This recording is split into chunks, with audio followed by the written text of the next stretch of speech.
How I learned English in 5 months, my powerful story.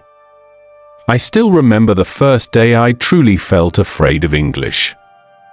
It was not fear like standing on the edge of a tall building or walking alone at night. It was quieter than that. It lived inside my chest. It showed up when someone spoke to me and waited for an answer I could not give. It showed up when I opened my mouth and the words I had practiced disappeared. That fear followed me for years, and for a long time, I believed it was just part of who I was. I grew up hearing English everywhere. It came from television screens, from music playing in small shops, from signs on the street, and from people who seemed confident and modern when they spoke it. English felt powerful. It felt like a door to another life.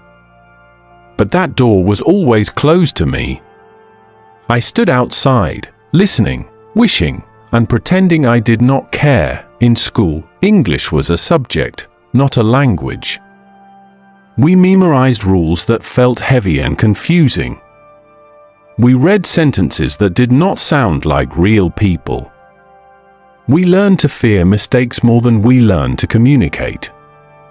Every time the teacher asked a question, my heart beat faster. I looked down, hoping not to be chosen. When I was chosen, my voice shook. My classmates laughed sometimes, not because they were cruel, but because they were young and did not understand how deeply those moments hurt. As time passed, I began to accept a story about myself. I told myself I was bad at English. I told myself I was too late to learn. I told myself that some people were born with language talent and I was not one of them. This story became comfortable in a strange way.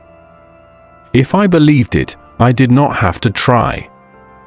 If I did not try, I could not fail again. But life has a way of challenging the stories we tell ourselves. One ordinary day, something small happened that changed everything. I was standing in a line at a place where I needed help with a simple task. A foreigner stood in front of me, struggling to explain something to the staff.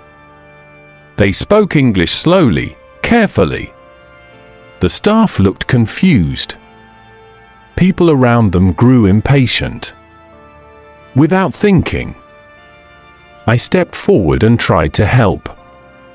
My English was broken. My grammar was wrong. My pronunciation was far from perfect. But somehow, we understood each other. The problem was solved. That moment lasted only a few minutes, but it stayed with me for days. For the first time, I realized something important. English did not require perfection. It required courage. It required willingness. It required showing up, even when your voice shakes. That night, I could not sleep. My mind kept returning to that small moment. If I could communicate then, why not more often? Why not better? Why not confidently? I made a quiet decision. I would give English my full attention for a short period of my life. I would stop waiting for the perfect time. I would stop blaming my past teachers, my school system, or my age. I would take responsibility. At first, I had no clear plan. I only knew one thing. I wanted English to become part of my daily life, not just a subject I studied sometimes. I wanted to hear it, see it, and feel it around me. I began with listening. Every morning, I played English audio while getting ready. Sometimes it was a simple story. Sometimes it was a conversation. Sometimes it was a motivational talk. I did not understand everything, and that was frustrating. But instead of stopping, I trained myself to keep listening. I told myself that understanding would come later. For now, I only needed to let the sounds become familiar. At first, English sounded fast and messy. Words blended together. Sentences seemed endless. But slowly, very slowly, my ears began to adjust. I started recognizing common phrases. I noticed how people connected words. I noticed the music of the language. It felt like tuning a radio. At first, everything is noise. Then suddenly, a clear voice appears. Reading came next. I chose simple stories, the kind written for learners. I read them out loud, even when it felt silly. I read slowly, paying attention to how sentences flowed. I stopped translating every word into my native language. Instead, I tried to understand meaning through context. This was difficult at first because my mind wanted control. It wanted certainty. But language is not about control. It is about comfort. There were days when I felt progress. I would understand a sentence without effort, and it felt like magic. But there were also days when I felt stuck. On those days, English felt heavy again. The old fear returned. The old story whispered, telling me I was wasting my time. During those moments, I reminded myself why I started. I was not learning English to impress anyone. I was learning it to express myself. I wanted to share my thoughts, my dreams, my ideas. I wanted to connect with people beyond borders. Speaking was the hardest part. Listening and reading felt safe because no one judged me. Speaking felt like standing on a stage under bright lights. Every mistake felt loud. Every pause felt embarrassing. At first, I practiced speaking alone. I spoke to myself while walking.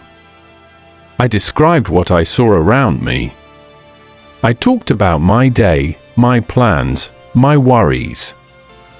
My pronunciation was imperfect, but I did not stop. I reminded myself that babies learn to speak by making sounds long before they speak clearly. Why should adults be different? Eventually, I found opportunities to speak with others. Some conversations were awkward. Some were short. Some went surprisingly well. What mattered most was that I kept showing up. Each conversation made the next one easier. Something unexpected happened during this journey. English stopped feeling like a foreign language.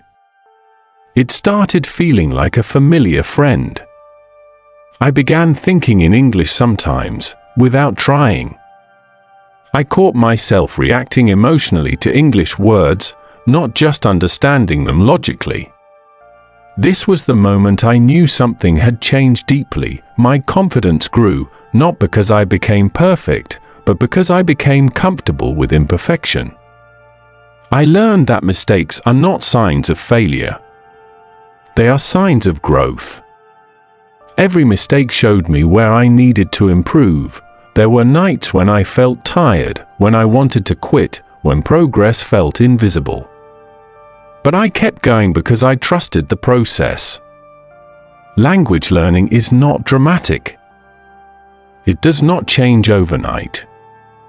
It changes quietly, slowly, through daily effort. One day, I watched a movie without subtitles and realized I was laughing at the right moments. Another day, I understood a joke in English and laughed before translating it in my head. These small victories meant more to me than any test score ever could. People around me noticed the change before I did. They asked me how I learned so quickly. They asked what secret method I used. I smiled because the truth was simple. There was no secret. There was only consistency, patience, and belief. English did not change my life because of the language itself.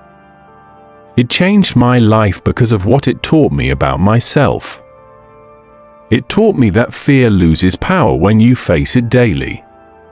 It taught me that discipline is stronger than motivation. It taught me that growth often feels uncomfortable before it feels rewarding. Looking back, I realized that the most important lesson was not about grammar or vocabulary. It was about identity. I stopped seeing myself as someone who could not learn English. I started seeing myself as a learner, as someone capable of growth. Today, when I speak English, I still make mistakes. I still learn new words. I still improve. But I no longer feel afraid. I feel grateful. Grateful for the fear that pushed me to change. Grateful for the struggle that built my confidence. Grateful for the journey that showed me what was possible. If you are listening to this story and feeling the same fear I once felt, I want you to know something. You are not broken. You are not too late. You are not incapable. You are simply at the beginning of your journey. English is not a wall. It is a bridge. And you can cross it, one step at a time. I share stories like this every day. Subscribe so you don't miss the next one.